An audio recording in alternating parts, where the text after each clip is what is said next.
So here we are. We're playing with AuPt dust and making palladium. Um, it's a large bucket of palladium dust. Um, and what I did was I turned this piece of tinfoil into palladium. Um, it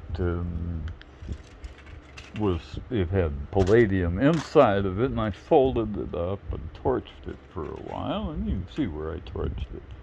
And I think this is really cool. Look at the how thin that metal is. When I really torch it, it evaporates um, into the atmosphere and leaves the higher temperature stuff behind. So some of the platinum is in there, and it's a little grayer looking than the palladium. But mostly it's palladium. It's really, really bright, shiny stuff. And this is the shiny side.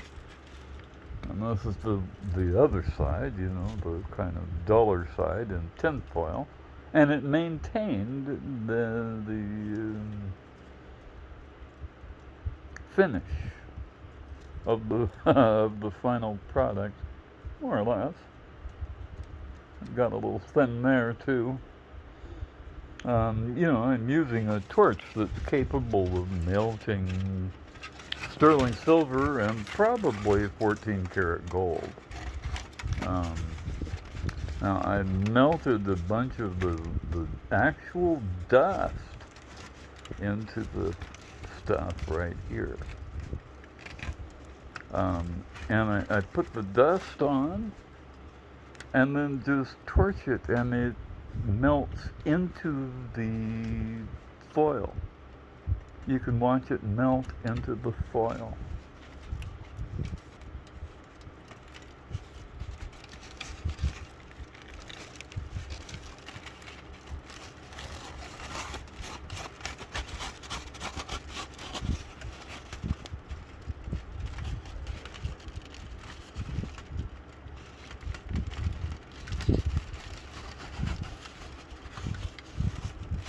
And the dust, of course, is filled with borax.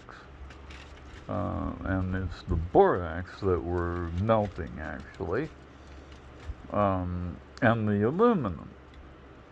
And the AuPt is just a microfine dust that goes along for the ride. But the other ones boil off, and that's all there is left. At the end is the AU and the PD, and a little bit of PT probably. Just enough to make things interesting.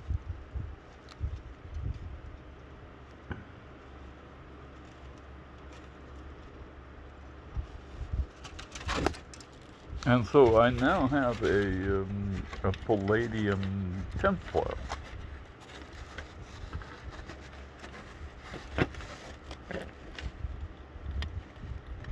And with a little bit of gold in it. So you know what you can do? Fill up like a Coke can. Alright, aluminum Coke can with AuPt dust and some borax. Probably sodium, baking soda might work also. Sodium, right? Another low temperature metal. Any kind of flux, probably. Okay, any kind of good flux, not the liquid stuff, the dry stuff. And mix it with the powder. With the dust, the AuPt dust, and this is commercial kaolinite clay. The other thing you could probably use is concrete. The dry concrete powder. That's kind of what this is anyway. This is used as mortar more than concrete. It's not as coarse as concrete is. Um, but you know what? You can put that concrete in your crucible here, my little X aluminum crucible. It's not aluminum anymore. It's AuPt. And you can put that inside the Coke can with some baking soda.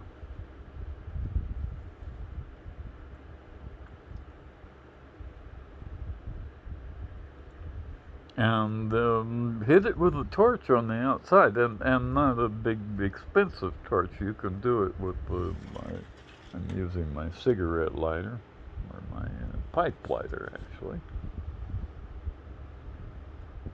And look, it it makes rainbows, man. It makes rainbows because it's half the size of a wavelength of visible light. Hey, nani, P. Michael Hutchins. I've got a play of color, dude. And so, there it is.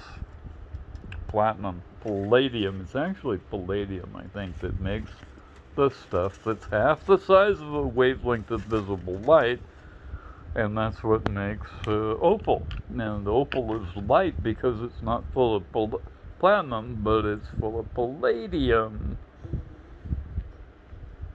and it melted.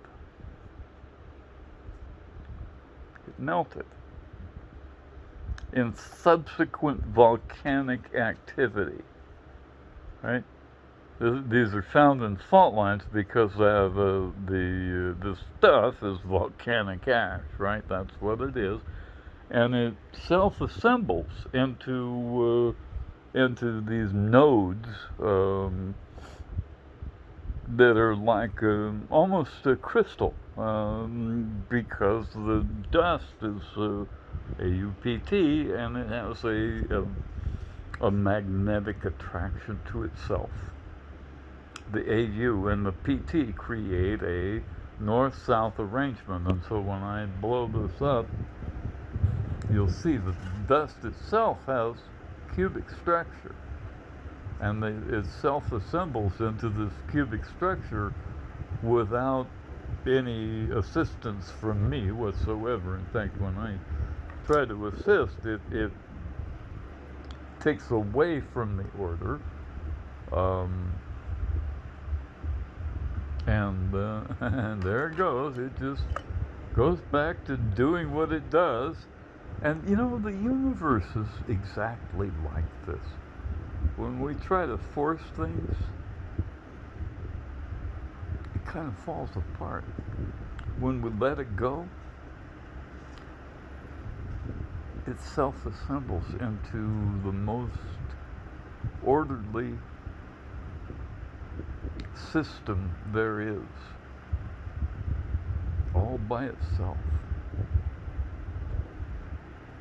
No magic required.